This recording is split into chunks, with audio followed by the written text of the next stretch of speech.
हैं दिलचस्प और अजीब खबरों पर। एक चीनी खातून को धोखाधड़ी के इल्जाम में गिरफ्तार किया गया है जब ये इंकशाफ हुआ कि वो बयक वक्त 16 मुख्तलिफ कंपनियों में मुलाजिम है। चीनी मीडिया की जानिब से गुआन यो के नाम से शिनाख्त की जाने वाली खातून मुबैना तौर पर 1 दर्जन से जायद कंपनियों के साथ मुंसलिक थी और कम से कम 3 सालों से तनख्वाहों के चेक वसूल कर रही थी। तहकीकात में इस कदर हैरत की इंतहा न रही जब ये इंकशाफ हुआ कि खातून ने 16 कंपनियों में से किसी एक के लिए भी कोई काम नहीं किया।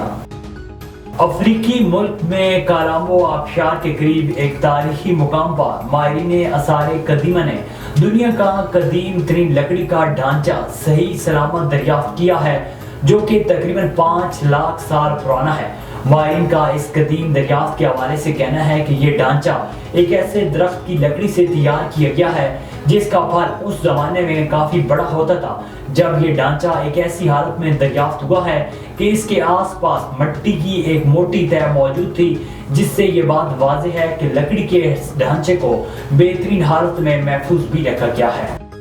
एक नई तहकीक से पता चला है कि मर्दों में काम का तनाव उनकी दिल की सेहत पर बहुत मनफी असर डाल सकता है। तकरीबन 6500 वर्कर्स पर की गई तहकीक में पता चला है कि जो मर्द काम पर आदतन तनाव महसूस करते हैं उनमें दिल की बीमारी का खतरा 2 गुना हो जाता है बनिस्बत उन वर्कर्स के जो काम से ज्यादा मुतमिन होते हैं। तहकीक से मालूम हुआ कि कुछ मामलात में इस तनाव ने नौकरी के तनाव की सूरत में इख्तियार कर ली है, जिसका मतलब ये है कि कारकुनान को कारकर्दगी दिखाने के लिए दबाव का सामना करना पड़ता है।